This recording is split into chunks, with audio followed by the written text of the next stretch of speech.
في سيرتك الذاتية أنك أسلمت على يد طفل مسلم. ما الذي قال لك وما الذي أثر فيك؟ The important message for us about that little boy who introduced me to Islam. الجزء المهم في قصتي مع الولد اللي هو دعاني للإسلام is this. هو For 40 years I lived in the UK. لمدة 40 سنة أنا كنت عايش في بريطانيا. And I saw Muslims in the street. كنت بشوف المسلمين في الشوارع. I'd never met one. لكن عمري ما قابلت مع حد بشكل مباشر. Because you don't talk to Muslims. لأن في بريطانيا تخاف إنك تكلم واحد مسلم. Because I knew what everyone knows about Muslims. لأن أنا كنت أعرف اللي يعرفه الناس كلهم في الغرب خصوصا في بريطانيا عن المسلمين. That they'd chop your hands off. إنهم هيقطعوا إيدك. And they blow themselves up. ويفجروا نفسهم ويموتوا نفسهم ويموتوا كل اللي حواليهم. And they hit women.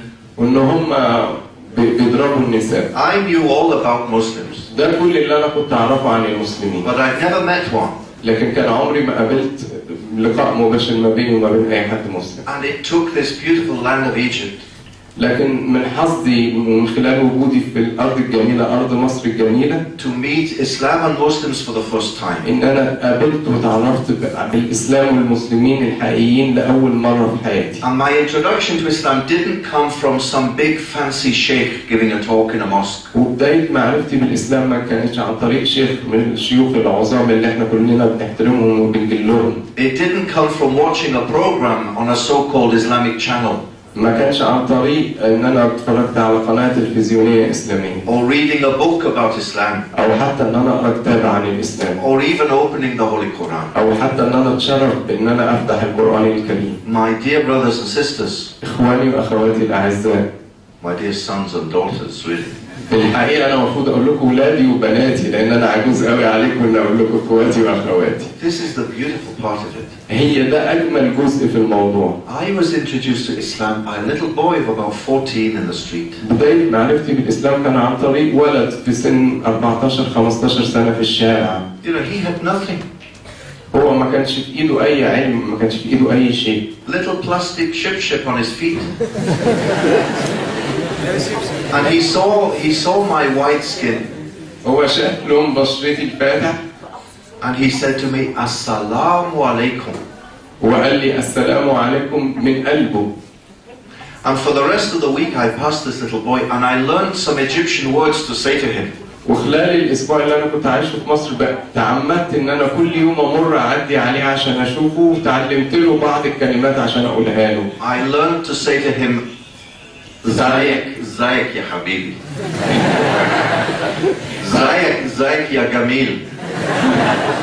اتعلمت ان انا اقول له اللي هو قاله طبعا ده مش محتاج. And he replied to me, Alhamdulillah. لكن كان رده دايما من جوه قلبه بقناعه الحمد لله بصدق.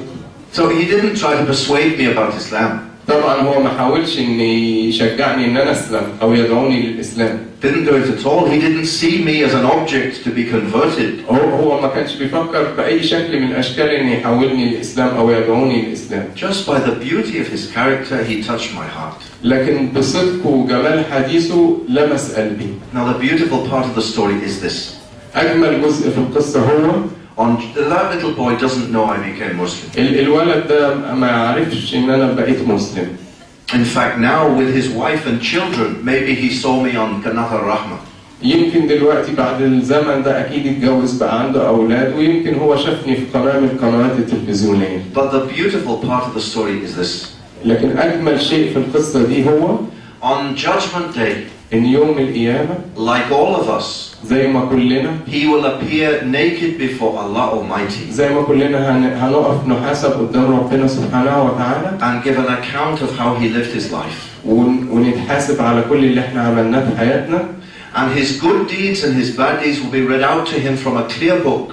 وأعماله الحسنة والسيئة هتتقري عليه. And the angel will say, reading his good deeds, you did this, and you did this, and you did this, and you did this. والملائكة هتبتدي تقرأ حسناته وتقول إن أنت عملت كذا وكذا وكذا. And the young man will think the angel has finished. هو في اللحظة اللي هو هيفتكر إن هو ده كل الحاجات الحسنات اللي هو عملها في حياته. But only then will it begin. في الحقيقة ساعتها هيبتدي يسمع كم الحسنات اللي هو عملها في حياته. The angel will read out الملائكة هتقرأ عليه. All of the shahadas that have been declared all over the world because that little boy introduced me to Islam. كل الناس اللي أسلموا في جميع أنحاء العالم بسبب الولد ده وأسلوبه الجيد اللي حببني إن أعرف عن الإسلام. All the television and radio programs because he introduced me to Islam. كل البرامج الإذاعية والتلفزيونية اللي أنا عملتها وأيا كان مدى الاستفادة اللي الناس استفادوا منها هو هياخد حسنات عليه. And the beautiful part of this message is that that applies to you too. الأهم حاجة ليه أنا بحكي لكم القصة دي لأن ده بيتطبق علينا كلنا كمسلمين. كلنا كمسلمين هنتحاسب على أعمالنا وممكن ندعو من خلال تصرفاتنا مش بالكلام بس. No shouting. مش محتاجين نزعق. No debating. مفيش داعي لأي جدال. But by beautiful example. لكن بإن احنا ندي مثل جيد للمسلمين. Will you tell people about Islam?